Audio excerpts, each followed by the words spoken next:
Ito ang Broad Stream Cast Communicators, ang naiba at kakaibang plataforma sa digital broadcast. Mula Luzon, Visayas, Mindanao hanggang sa iba't ibang dako ng mundo. Broad Stream Cast Communicators, ang sandigan ng sambayanan mula sa walang labis at walang unang na pagbabalita, paglilingkod, maglalahad ng mga mapagbuong komentaryo at usaping pambayan para sa kapakanan ng karamihan. Broad Stream Cast Communicators, tuwirang maglilingkod ngayon hanggang sa susunod na henerasyon.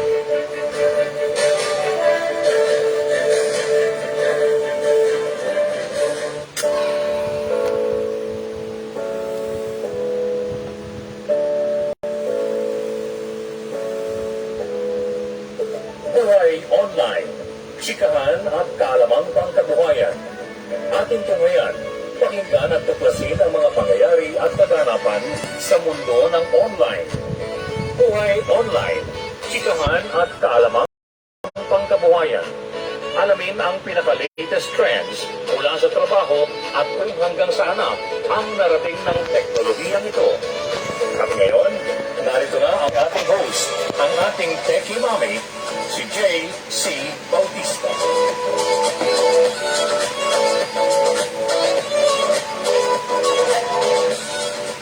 Hello, magandang umaga. Happy Monday, everyone. It's a Monday, alright. Tapos na naman po ang isang weekend and we're already, this is Holy Week na po, di ba po? Undas na po itong week na to. And, ayan, hindi ko mapagana yung aking Facebook page. That's why I'm broadcasting here na naman. Pag ganito, pasensya na lang. But magandang umaga, happy Tuesday, and thank you. Welcome to our friends who are watching on a Tuesday po. Magandang umaga sa inyong lahat. And of course, yeah, like I said, ano po to, Holy Week na po ngayon. At syempre po, ang face-to-face classes po nagpapatuloy sa mga ibang eskwelahan na that opted to do face-to-face. Clarify ko lang po yung isang issue about that because somebody texted me to ask kung lahat daw po ng estudyante po nagsa-face-to-face na, like for example in a school. Actually, ano po yun? Subject to the approval para ng mga magulang nila. Ni-screen din po yung mga nag-aaral because some parents still didn't want their kids to go back to school face-to-face, no? So, ibig sabihin, hindi lahat ng estudyante, for example, in a class, ay pumapasok face-to-face kasi ano po yan, depende sa magulang. Hello there, Jovelyn Devido. Good morning. So, it really depends po. It depends. It depends sa discretion ng magulang din kung papayagan nila ang kanilang anak na magpatuloy na mag face-to-face classes. So, that's what happened po, no?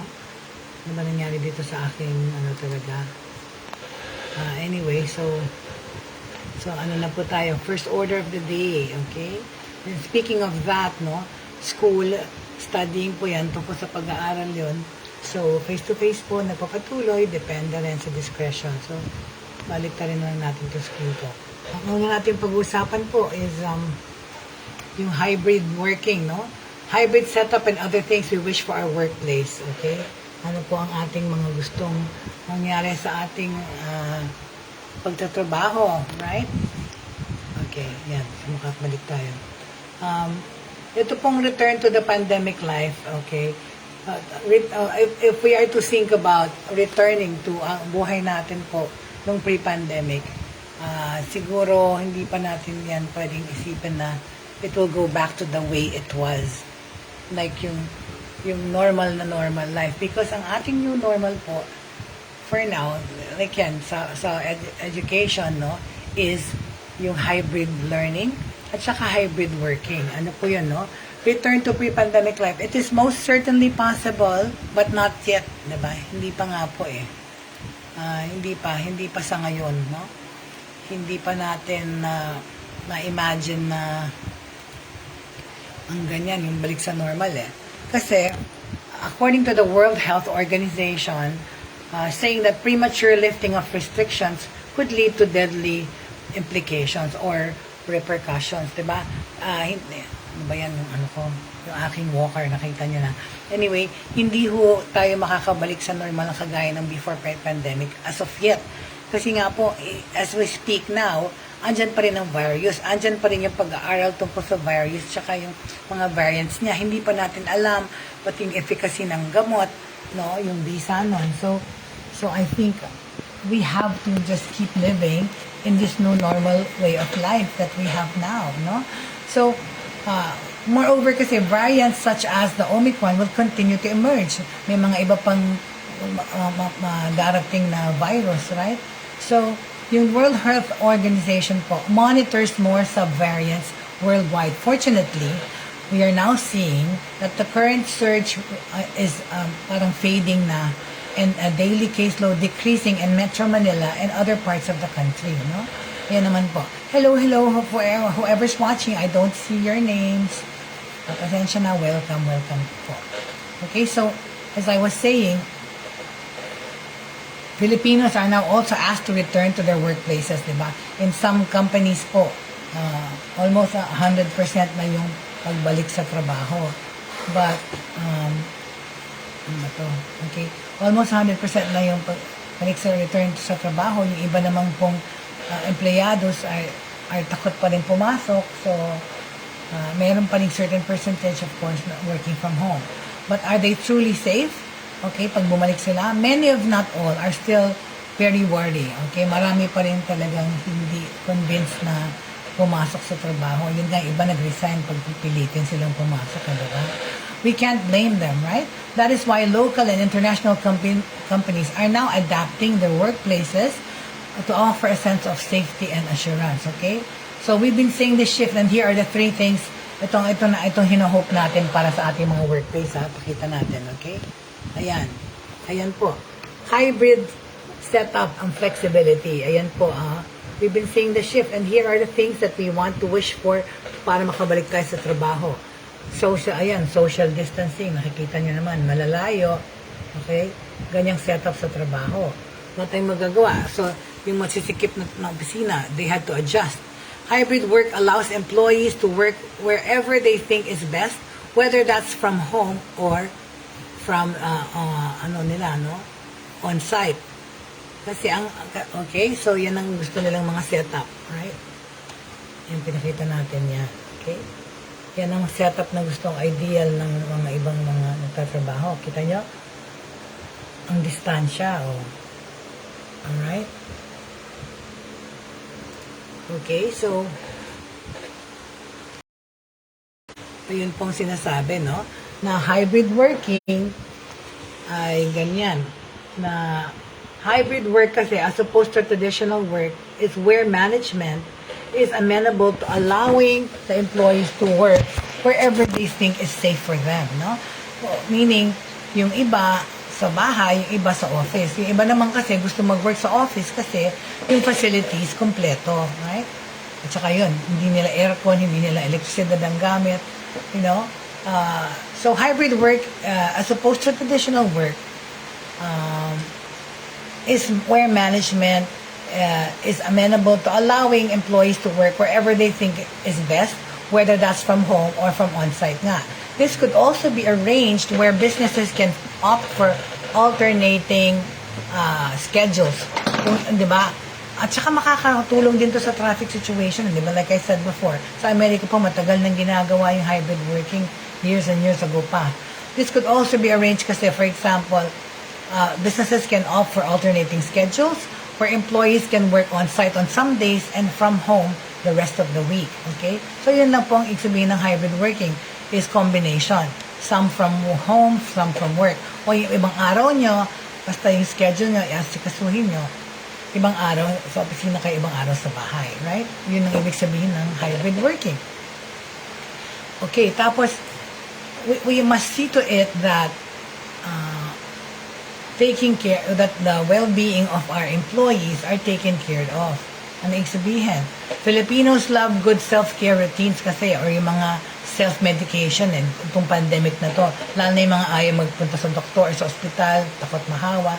Whether that involves some good old retail therapy via online shopping, ordering their food cravings online, via delivery apps, or simply having off days for a mental health break. Di ba yan, mention ko na before yan. Sa Amerika, matagal na yung mental health break na yan eh.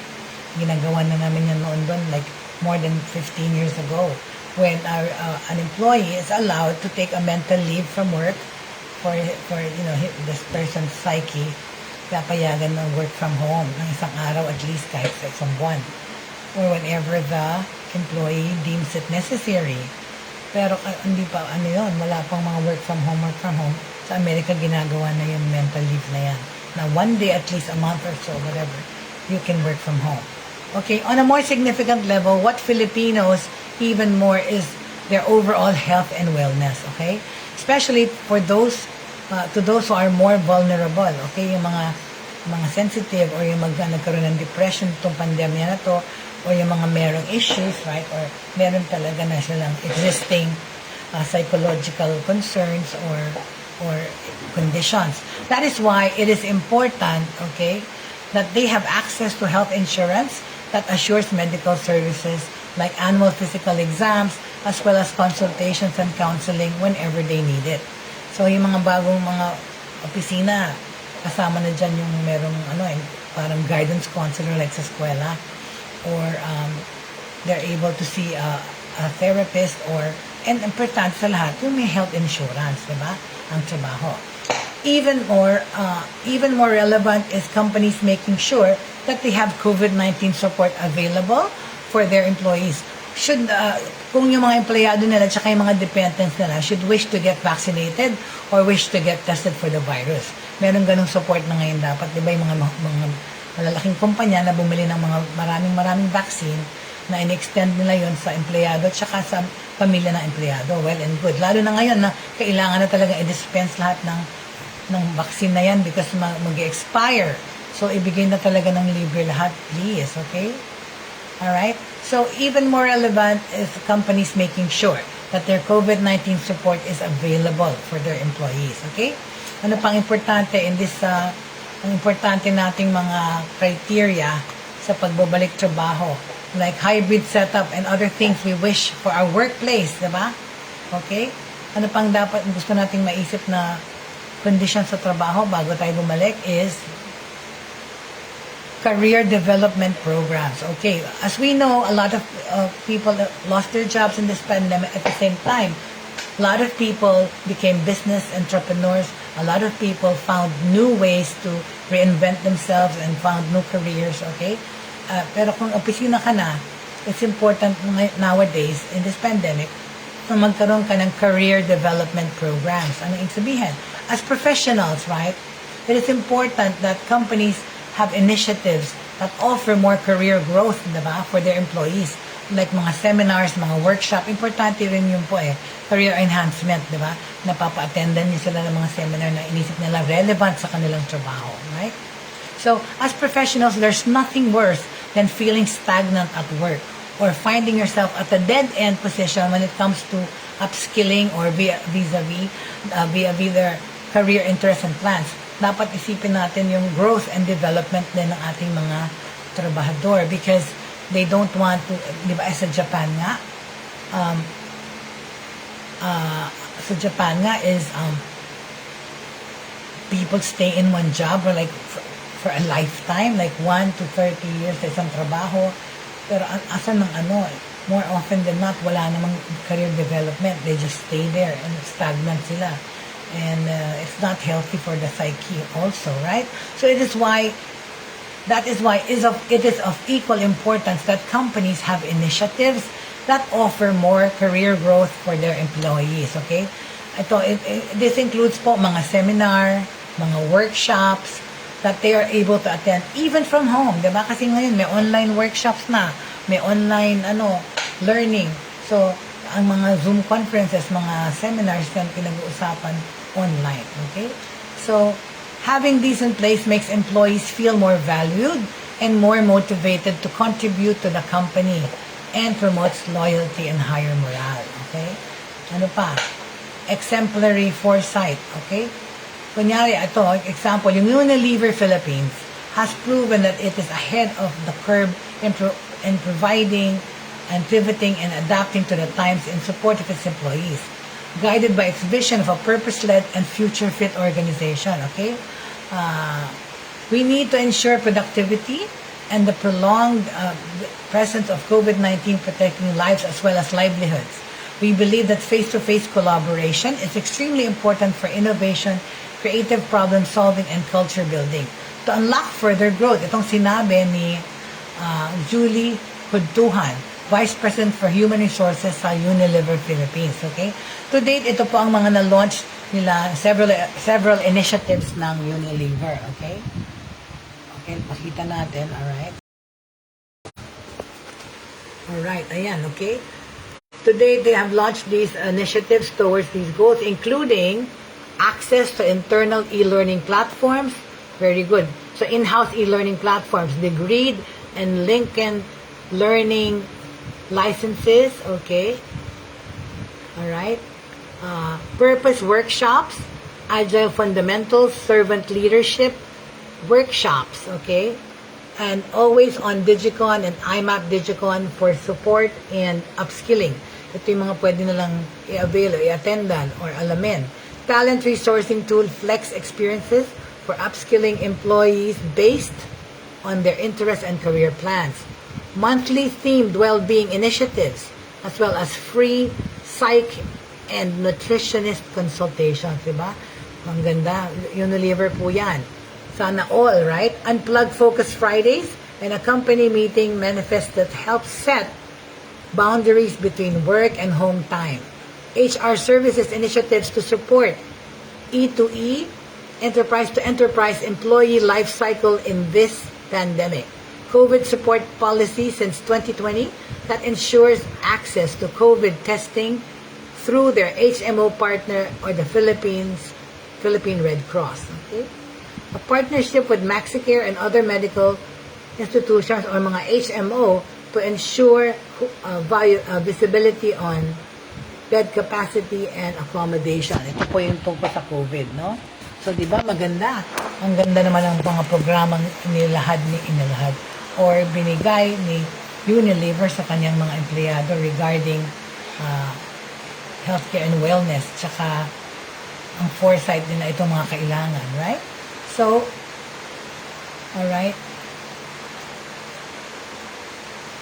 You know, ang nakikita kasi excuse me, nakikita ng Unilever, right? Ano nangyari dito? Nakikita ng Unilever na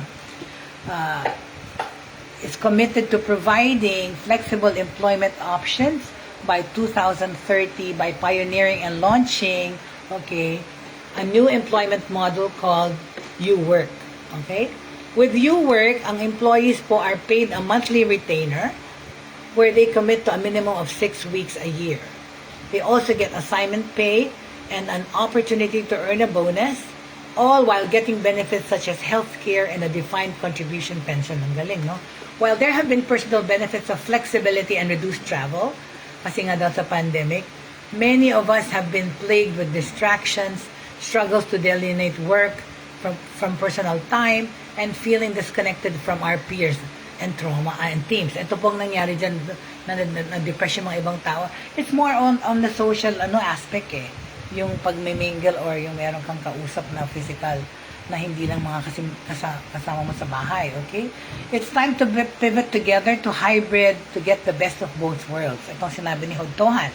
With times changing globally, it is indeed an opportune time to make better adaptations that are in the best interest of mga hardworking Filipinos, whether working at the office or from the house, okay? Tama naman talaga, right? Okay. So that's pretty good, no? To know na yan po ang ideal setup sa trabaho. Kung iisipin nyo, sana lahat ganun ang gawin, right? Para makatulong sa maraming tao, especially yung empleyado na papasok face to face, because para maali ang mga fears nila at saka magkaroon ng ideal work environment, whether it's working from home or working in the office. Okay? Alright. Sandali lang at mag-ano yung computer ko. Alright, so, moving right along, okay? Dali lang po. Okay?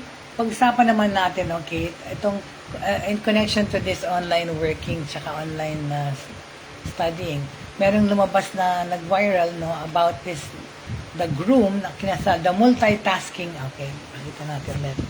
Yung multitasking groom, okay? The multitasking groom attending an online class is a dad of two. Okay, anong nangyari dito? Alright? You might have seen yung trending video where a groom was caught attending an online class at his very own wedding reception. Ano ba yan? Parang ang dami-daming mixed dyan, reviews, parang iba ang feeling nila, ano ba to, exage naman to, or naggagawa lang ng content para sa vlog, right? While most people laud him for being a multitasker, people were quick to judge that he should have asked to excuse himself from class or say that he just did it for the views. Kasi nga, diba, wedding mo, tapos meron kang klase. Parang, alam mo naman na ilang months yung pagpaplano ng wedding, so dapat nag-off ka na sa eskwela na mag-absent ka that day. So parang medyo speculative yung mga tao kung totoo yung story na yun or hindi. But while most people laud him for being a multitasker, yung mga ibang ginajudge siya na sinadya lang yung for the content. In an exclusive interview with Smart Parenting, the groom, Ronald Carlton Papatan, who is also a dad of two, shares that just how he rolls. He's not called multitasking for nothing. Multitasking king for nothing. We ask him the tough question, are you also a multitasker or a present father when it comes to your kids? Okay? Sinabi nitong si Tonton, he has many hats that he wears. I understand this completely because ako, I've been a single parent, single mother for many, most part of my son's 20-year life, 19 years pa lang. I've been a single parent, no? And of course, and multitasking is my middle name. Sanay po ko because diba, I juggle everything that I do. I'm a mom, and now I'm a, I'm not a housewife, but I'm engaged to my fiance, but I have a household to uphold. So I'm working from home. Wala akong difference po ng work at home.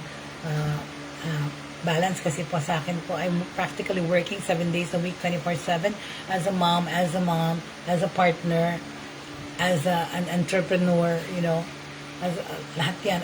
I teach, I also speak, I broadcast like this, so ano ba yan?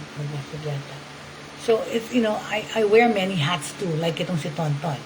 So we asked, tinanong po si Tonton if he's currently engaged with right now, what he is currently involved in. And he went on enumerating the many roles that he fulfills, just like I did to you, my roles. He is a company owner, a PRC licensed real estate broker, a real estate appraiser, a real estate environmental planner, a real estate consultant, a law student, a husband and dad to 2 girls. So, halos kami, pareho kami ng mga maraming ginagawa, right? I'm a multitasker in everything, sabi niya, lalo na sa family, kasi I make sure ang family mabigyan ng time. Although I own a company, busy pa rin pala kasi pag 8 hours ang work mo as an employee, fix na yon. In business, if you want to earn more, it's more than 8 hours. Even weekends, demanding siya, I have to make time. Yeah, I can relate to that totally. Like I said, I have my own creative marketing company. Also, aside from teaching, also I'm a freelance ESL or online English as a second language trainer, and I'm also, of course, a freelance consultant. I'm a freelance publicist. So everything that I do po kasi, I do it, hindi po ako empleyado per se ng isang kumpanya because I'm freelancing and I'm a consultant. So, I also wear many hats like this Tonton person, no? Parents could relate that sometimes, okay? Ito pa, yung parenting po, ayun ang 24/7. Diba? You do not stop being a parent for anything. So, my work continues, yung academic work, yung corporate work, pero yung sa bahay, yung magiging nanay at asawa ay 24/7. Talaga naman. We are overworked and underpaid, right? So anything, so ganun din tong si Tonton. Parents could relate that sometimes 24 hours is not enough, di ba? To do anything. We ask, tinanong siya po, how does he do it, juggling all these roles? His answer was quick. I have 8 to 12 errands a day where I still have time to do TikTok. Tonton is currently on his second year in law school pa siya nag-aaral. May profession ako, may company na ako. Pero pumasok ako sa law school kasi environmental planning and real estate consultancy is really about laws. So naisip ko, better serve our clients, kailangan may background ako sa law. It's an advantage. Kaya pinagbutihan ko and talagang focus ako sa learning. What is his secret, okay? This 41-year-old dad from Baguio, who was also the man behind the tank house, shared as a parent, inalam ko talaga ang importance ng technology. sa gagawan ko ng paraan na dun sa work ko, I will have meetings and appointments na online para may time ako para sa mga kids ko. Tonton's wife, Presante, helps him out with their company and also started a barter community in Baguio City. They have 2 daughters, Africa Danae, and Alodia Mireille. Africa Denai and Alodia Mirayata. He revealed that what helps him is creating a to-do list every day. He would list all of his errands on his phone and he will power through the day to achieve everything on the list. Kahit weekend, nag-swimming sila pero ako may ka-meeting ako. May kausap sa phone. Pag natapos yung kausap ko, andyan na ako, very present na. Despite the comments on his viral video, he emphasized the importance of being a present husband and parent, okay? Nung pumasok ako sa law school, di ko nakita yung importance ng online learning kasi na-realize ko yung face-to-face ang law school. You'll have to travel, stay there 3 to 4 hours klase, yung usually gabi yun. Wala ka na nga time as a parent sa umaga because you're working, wala ka pang time sa family sa gabi. He emphasizes that the perks of online learning for him is giving his wife and children sense of security and peace that the man of the family is within their reach. Kaya naipakita ko dun sa video na kahit nga yung kasal, pwede palang pagsabayin, what more yung ordinary day, ordinary time na they need your presence. Ito po ang okay, ulit ko ulit. And this is Tonton and his family, okay? Yan po siya. Okay, he said in a day he usually has 5 to 12 errands to do. Pag nasunod ko na yung schedule, magugulat may enough time pa ako to jog in the afternoon and work out for 1 to 2 hours. Tapos I have extra time to do TikTok, to unwind. Importante ang mental health sa tao, totoo naman. Kung natutuwa ako, I have enough energy to do my work the following day. So madami palang extra time basta i-arrange mo. Of course. And okay, and I can relate my own self to that. Like I said, I've been working from home for more than 2 years. At yung work-home balance ko, nasa sayo yun, no? Of course, I find time to be with my family. Of course, since I'm working from home, nandyan lang ilang paces away, I have lunch and dinner with my family. So at least yun ang gagawa ko. Tsaka, noon, before pre-pandemic, thank God for technology. You know, I was able to raise my son, even remote control. And through technology, masasabi ko pa rin hands-on mama ko kahit na may yaya yung anak ko growing up. Tsaka andyan yung daddy ko as a father figure. Because you see, I've been a single parent for the most part of my son's life and he's already turning 20 this year. And napagkasya ko po yung time na kasi I travel a lot and because of my work, of course, like I said, I'm an international journalist and at the same time I travel because of my, I'm a technology writer and I attended conferences around the world and growing up, of course, no, ginawa ko yun mga more than 10 years yung travel ng travel. Pero paano ko napalaki ang anak ko na malalapit pa rin sa akin? Because of technology, thank God. No matter where I was, I would always be on Skype or go online or FaceTime with my son and the yaya. Kahit nasang part ako ng mundo, inaano ko yung time na tatawag ako or siya yung tatawag sa akin. There was a time na I was abroad. I was in San Francisco and staying at a good friend's house. Nagugulat sila, like clockwork. Same time, same channel. Yung anak ko tatawag na yun ng Skype bago pumasok sa eskwela. Because sinabi ko na sa kanya ganito yung time pag nasa Europe si mommy, 6 hours behind. Pag sa America, 12 hours or so, whatever. Alam na yun, no? And matalino yung anak ko So, that time na he was like, I think 8 or 9, marunong na yun siya mag-Skype. So, he would call me at that time before, because I tell him, call me before you go to school. So, So, pagka madaling araw sa Amerika, kunyari, gigising pa lang siya siguro school, tatawag na yun sa akin. So, nainggit nga yung mga friends ko, sabi, ano ba yan? Ang sweet. Talagang, no, like clockwork, sanayan ko na siya yun, mag-Skype sa mami niya, certain time. Pero yun na nga, sad to say, of course, malaki na yung anak ko ngayon, hindi na siya nag-account for his, his whereabouts kay mami. And of course, we have cell phones naman na and messenger and everything else now, no? So, tips on how to become a more present parent kahit na ikaw ay nagtatrabaho. Okay? We have to acknowledge the nature of our work and then be more flexible. Okay? There is a common ground kasi to do. Okay? So, itong si Tonton, he shared some tips kung paano ka magiging present na parent kahit na nagtatrabaho ka like we do. Okay? Unang-una, like I said, yun na talaga. Maximize technology. Right? We can't discount the fact anymore that we're reliant on technology, that some of us are dependent on technology. Not some, but nahulog lang naman ko. But most of, pasensya na, nahila na kayo. Most of us are dependent on technology, right? Sorry, kasi the battery is running out. Anyway, so yun. Most of us are reliant on technology. We can't discount that fact. So to be more of a parent, okay, maximize technology, make it used for you and not against you, like sinasabi ko, diba? You should be able to harness your life on technology that is available today to make sure that you can communicate with your children. Like sinabi ko kayo na, yun ang number one importante, na meron kayong communication kahit na out of town ka or out of the country ka, katrabaho. It's to keep the lines of communication open. And as I have explained na when my son was growing up, ganun kami. We use technology to the hilt. Kahit saan ako nandun, nakakausap ko yung anak ko. Okay? To be more present parent, you have to adapt and learn the environment tsaka the use of technology. Sabi nila, you can't teach an old dog new tricks. Hindi totoo yan. Pero like si Tonton, inaral doon niya kasi it will be a way for me to have time for my family. Ngayon, at least, may peace of mind siya. Ito namang si Tonton, 41 pa lang. Ay ako, diba, I've been a Techiemommy for a long time and yun nga, it's your willingness to learn. Okay? Yun nga, daddy ko nga, I've given him cell phones and all those things. Ayaw talagang tutunin.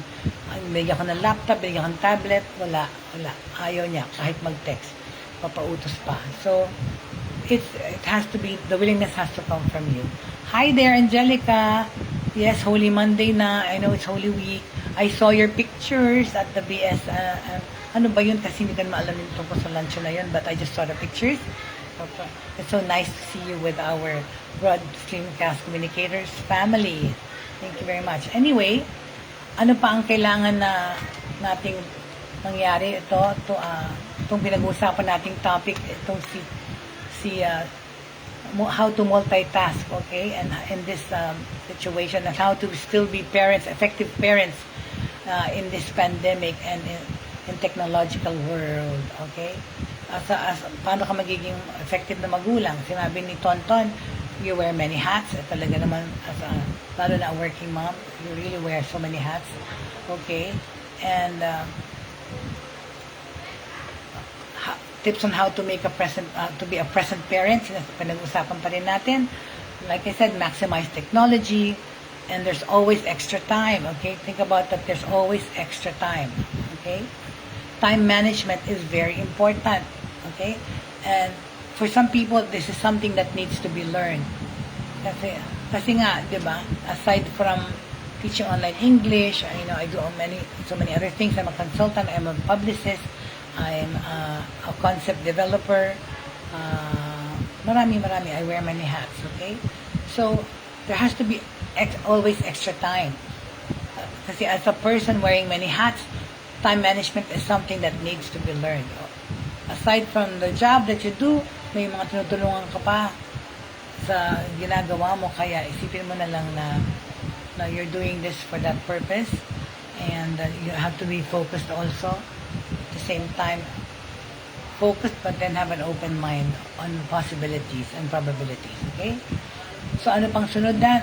Yan, find extra time. Ito naman, make time for your mental health. Okay? Importante yan. Kaya nga kinuwento ko, diba? Yung tungkol sa mental leave na yun sa Amerika. Ngayon, pwede na dito sa Pilipinas daw. Doon sa Unilever, ha? Okay, so, make time for your mental health. Okay, watching TikTok and creating videos. Keep itong si Tonton creative and entertained as well. And he learned about this doon sa anak niya. Na-realize niya it can help his mental health and make him unwind minsan yung paggamit ng TikTok. Na-excite daw siya kasing tapusin yung trabaho kapag may time siya for the kids. Okay? Understandably so. Okay?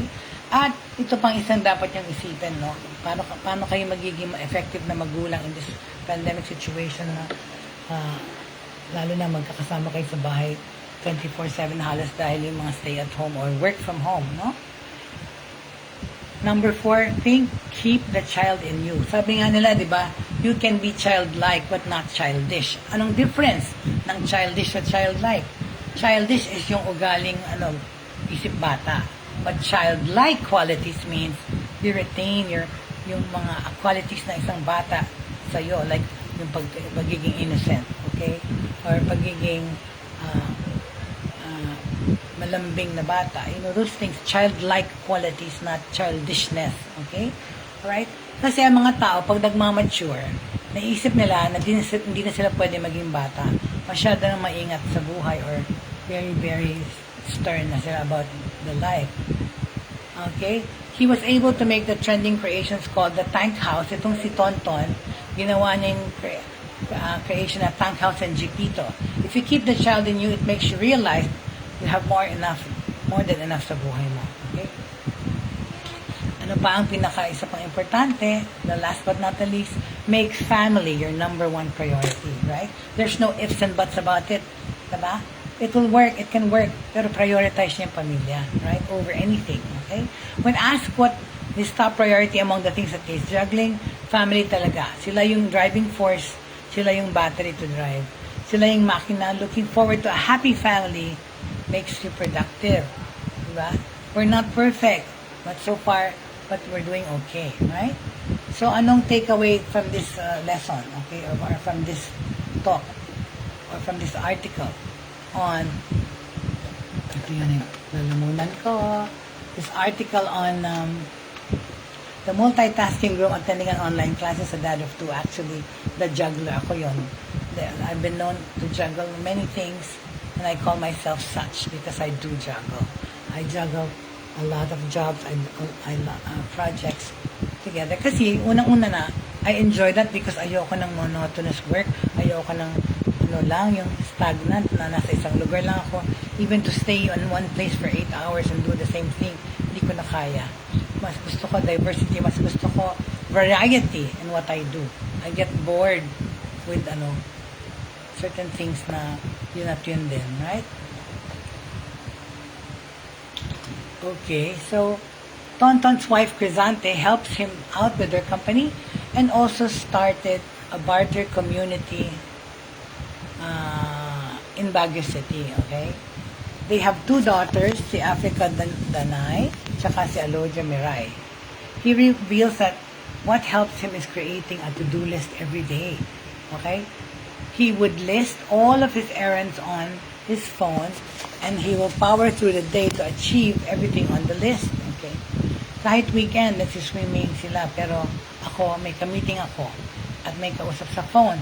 Pag natapos yung kausap ko, andyan na ako, very present na. Okay? Despite the comments on his viral video, he emphasized the importance of being a present husband and parent. Okay? Nung pumasok ako sa law school, dito ko nakita yung importance ng online learning kasi na-realize kong nung face-to-face ang law school, you'll have to travel, stay there 3 to 4 hours sa klase. Usually, gabi yun.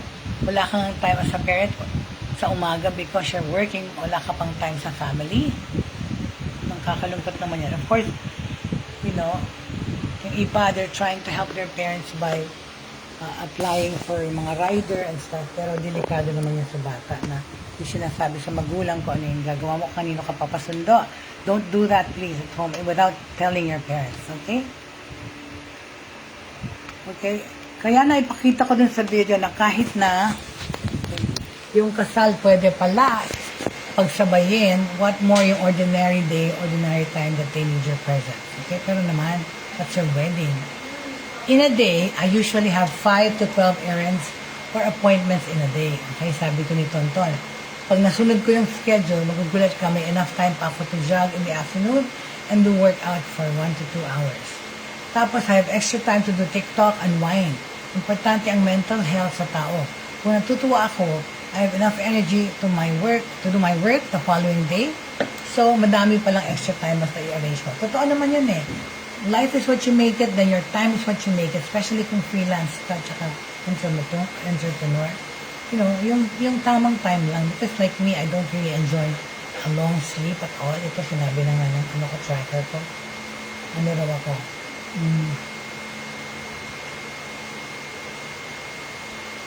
Exhausted one lang. Ano nangyari? Nawala siya. But anyway, alright? So that's what my tips for how to be a present parent in this hybrid working mode that we're in. Number 1, maximize technology. Number 2, always think that there's always extra time. Okay? Okay, for example, attend ka ng court cases na may finite ng kaso, so kumakain pa yung time. But, still, okay, you have time to do other things. Okay? Think about it. Number 3, make time for your mental health. Number 4, keeping the child in you. And last but not the least, make family your number 1 appointment. Okay? Alright, so that's that. So that is what we have to say about that issue of parenting online or remote parenting. Okay? Nung Sunday po, Palm Sunday, hudyat na po talaga ng Holy Week, and this is Holy Monday. And no matter where you're gonna spend your Holy Week, of course, yung Easter Sunday, be safe po. Please still keep your proper safety protocols because the viruses are still out there. Nalulubat po ito, nakakaloka, paano ko mag-broadcast. Ito nalulubat naman. Okay? In connection again to technology at yung mga fake news. Okay, tingnan nyo itong news na ito, ha? Signs of the times, fake news growing, concern for church. Okay? So, yan, nako-concern na ang workstation kong gulo. Concerned ang simbahan tungkol sa mga fake news. Bakit naman hindi? Kasi kung ano-anong iniimbentong news ng mga tao. Kung araw, parang mga hacktivists ng tawag doon. Hackers itong mga to eh. The gravity of the offense, okay, sharing fake news online is a sin that needs absolution. Itong sabi ng simbahan. See? So, yung mga yan, sinful na kayo, yung mga nagbibenta ng social media. Much less news. So, sharing fake news online is a sin that needs absolution. Anong sabihin? The gravity of the offense, okay, diminishes if netizens are not aware that they are sharing fake news, okay? But they will still be guilty, okay? They will still be guilty.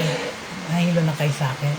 They will still be guilty of the sin of omission if they fail to check the credibility of the information in a post as well as its source before sharing it. Okay? Talaga naman, lalo na yung mga anong usapan, huwag na munang nalagay sa public place kaagad unless mag-usap-usap na kayo, right? Okay? 2 scholars of theology are sounding this warning as concerns grow about the prevalence of fake news, especially in the run-up to May 9 elections. The seriousness of the issue has already been prompted. Okay? Okay? Meta, the parent company of the social media platform Facebook, to remove accounts that spread misleading content. Yan na po, minamandate na sila ng law eh. Diba? Lalong-lalo na yung issues about COVID-19. Okay? And now naman, tungkol sa Russian-Ukraine war. Okay? Conscious or deliberate spreading or the promoting of fake news violates the 8th commandment that says, "Thou shalt not bear false witness against your neighbor." Itong sinabi ni Pastor Father Angelo Paulo Asprey of the Society of St. Paul. Asprey, who holds a bachelor's degree in sacred theology and a master's degree in theological studies from Ateneo de Manila University, explains that every lie is an offense against justice and charity, and sows seeds of division in the human of God. Okay? So Father J.R. Babor of the Missionaries of the Sacred Heart, a professional of moral theology at Ateneo de Manila's Loyola School of Technology, says forwarding fake news is not only harmful to others, but also a deception. I agree, okay? So anyway,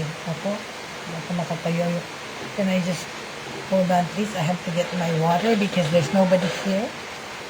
There's no one here to help me.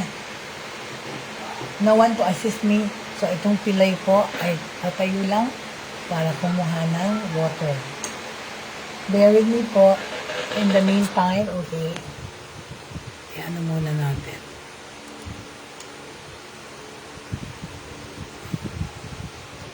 Okay.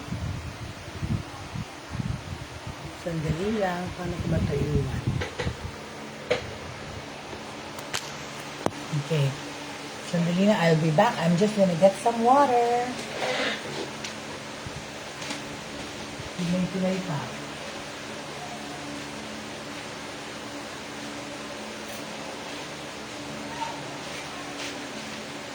Ayan, sorry. Ito ko yung nawala. Okay? Okay. So, okay. Balik na tayo sa ating pinag-uusapan, right? Oops.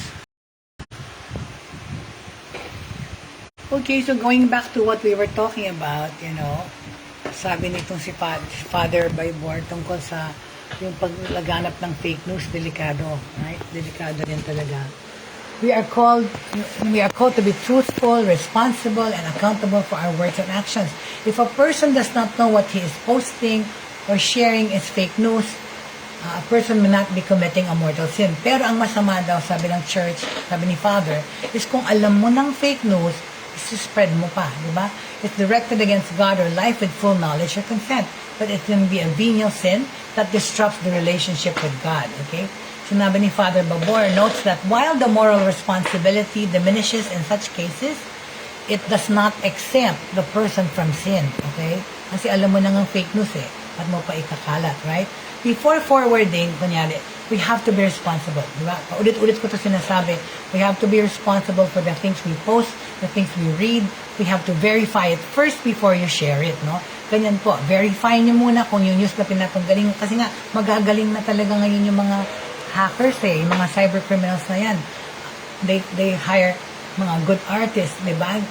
Ninanakaw nila yung website ng mga legit companies or corporations or mga like CNN or BBC. Gagawin nila yan, kaya nilang gumawa ng news, kunyari, ng news clip coming from those legit sources because bagaling na sila sa technology. Kaya nilang i-simulate ang BBC or CNN news. So that's why before you disseminate any kind of information, repost man yan or i-forward nyo, please verify it first. Kasi nga ito, ngayon sinasabi ng simbahan na it's a sin daw to spread fake news. Ulitin ko, sinabi ni Father Babor ng Missionaries of the Sacred Heart, Professor of Moral Technology ng Ateneo de Manila School of Technology, sinabi niya na we are called to be truthful and responsible and accountable for our actions and words. If a person does not know now that what he is posting is fake news, okay, that person, pag di niya alam, okay, sabi ng church, or sharing, yung sinashare niya fake news, hindi alam, a person may not be committing a mortal sin. Pero sinabi niya, okay, it's directed against God or life or with full knowledge consent, that it could be considered a venial sin because it disrupts the relationship with God. Okay? Babor notes that while the moral responsibility diminishes in such cases, it does not exempt the person from sin. Before forwarding, okay, should always check first whether the source is credible or not. Otherwise, the person is committing the sin of omission. Ayan ang sabi ni Father Babor. The Catholic Church encourages the faithful to seek absolution before accepting the body of Christ during communion. Hingi kayo ng tawad daw. The Catholic Church encourages the faithful to seek absolution before accepting the body of Christ during communion. A priest grants absolution when a person receives the sacrament of penance during confession. As Prayer and Babor warn that netizens who use cartoon characters or mga logos and such avatars in their social media profiles to protect their identities cannot use anonymity as a defense. Oh, kahit sino mang ano man yung gamit nyo dyan na mga avatar, hindi kayo makakatago sa Diyos, alam niya kung sino kayo. So, aminin nyo kung nag-spread kayo ng fake news, hindi kayo ng absolution. According to Asper, once the intent to spread fake news to destroy another person's reputation is established, it is no longer it no longer matters whether a person uses a real photo or a cartoon character as an avatar. Immaterial na yan kasi nga alam naman ng Diyos kung ano nasa loob, right? Babor adds that the use of a different image to conceal one's identity indicates by itself that a person is evading responsibility. Diba? Talaga, tumatak mo siya sa responsibilidad pagka nagtago ka. Well, pero yun na nga sa internet kasi, di ba? Alam na natin yung mga nag-chat-chat and all those things. You can retain your anonymity. You can be anybody online. Unless kilala mo talaga yung pagkatao niyan face-to-face noon pa from Adam or talaga kayong magkaibigan. You will never know the real identity of people, especially yung mga nag-chat-chat, nag-date apps or so, or just barely chatting sa messenger or mga random. Hindi nyo kilala yung mga yon, okay? So, just like fake news, hindi nyo rin sila alam kung saan nanggaling, treat it as that, as fake news, huwag nyo ikalat, okay? So, the use of different images to conceal one's identity is a clear sign of evading responsibility, which is immoral and therefore sinful, sabi ng simbahan. Also, netizens spreading fake news cannot defend their actions by invoking the fact that other people, like family members or friends, are doing the same. Huwag kang magturo, huwag kang magyaya ng kakampi na just because ginagawa ng kuya mo or ginagawa nung gagawin mo rin, right? Don't make that as an excuse, okay? Hi there, Rosel Lozano. Hi there, Rosel. Welcome to the show. Thank you for stopping by. Rovelyn Devido, Angelica Paz, the Alacap family, Tita Agnes, okay? So, with Holy Week almost near, okay, it's actually, we're already in Holy Week, okay? So, isipin nyo na wrong is wrong even if everyone is doing it. Consensus or collective, tolerance in the family or society doesn't make spreading fake news right, diba? With Holy Week now at our hands, a number of diocesan priests use the homily to warn about the evils of fake news. Ayan, ginagamit niya sa sermon.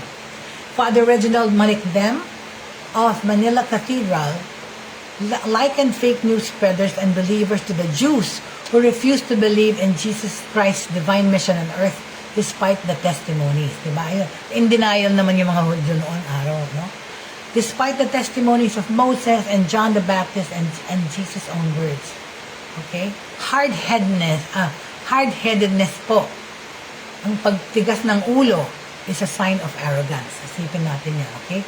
The failure to accept, the failure to listen to the truth is a sign of pride and a failure in humility. Okay? Sinabi to ni Malikdem. Kapag hindi natin kayang tanggapin ang katotohanan, yan ay kayabangan. Sandali lang po. In a sermon on last March 24, Father Dave Concepcion of Santa Maria Goretti Parish and Church in Paco, Manila, said Jesus himself became a victim of fake news when those jealous of him accused him of working for Beelzebub. Beelzebub po ang isang pangalan ni Satanas or demonyo. Okay?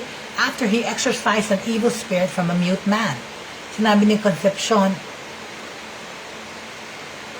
fighting for what he knows was wrong was merely being arrogant, and issued a reminder that nobody gets choked by swallowing one's pride. If we restrict ourselves only to the things we want to believe, we prevent ourselves from what we ought to be. Okay? How unfortunate that you would lose grace just because you refuse to let go of mga kasinungalingan or mga falsehoods that you are upholding. Taking off from the gospel reading, Father Daniel Voltaire Hui parochial vicar of Quiapo Church, cautioned the faithful against being complacent to fake news. It may be that we are no longer conscious of drifting toward the direction of evil because it has become part of our daily lives. You said in Filipino, ha? Isn't this what the spreaders of fake news are doing?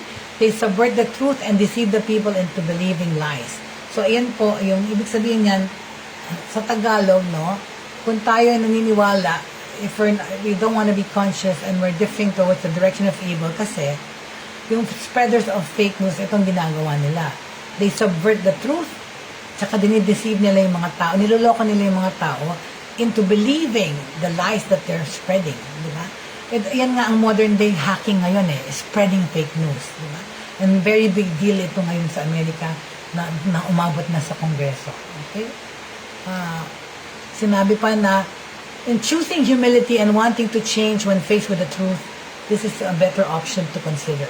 When we come face to face with the truth, let us be humble, accept the truth, and live according to the truth.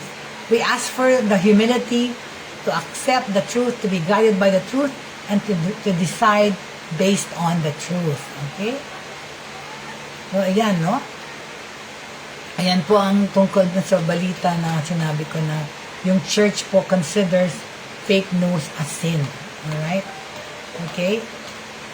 Sins of the times po ang tawag dyan. Fake news, a growing concern for the church, and rightfully so, kasi nga yung mga kung ano-anong mindset na dadala. Okay? So this year's Holy Week may be unique in certain ways. There's a collective sigh of relief over the lifted pandemic restrictions, but also, diba, there's a mix of hope and anxiety over the coming May election trend. But then, such earthly affairs may ultimately count little for those who today, yesterday, Palm Sunday, welcoming Christ into the personal Jerusalem. Okay? So, on that note kasi po, kahapon po, Palm Sunday, yan po ang hudyat ng Holy Week. And today's Holy Monday na po tayo.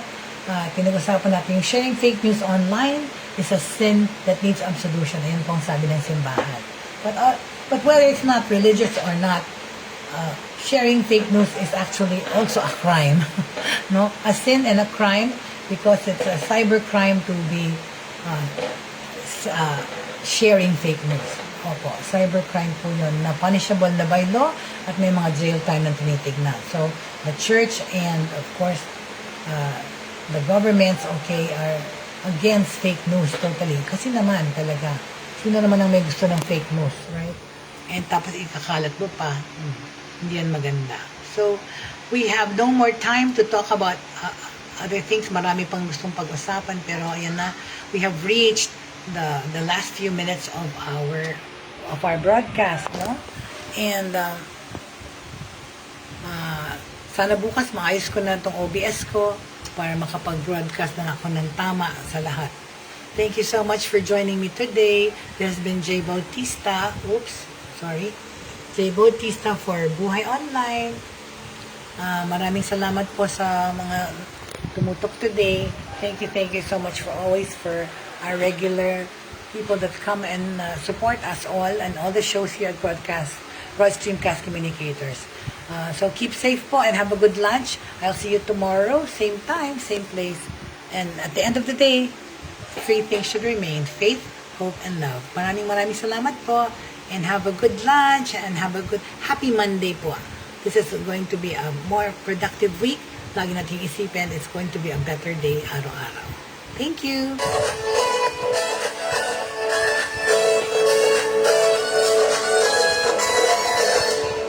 Inyong natunghayan at napakinggan ang mga makabagong pamamaraan sa mundo ng online sa pamamagitan pa rin ng Broad Stream Cast Communicators. Hanggang sa muli, maraming salamat po.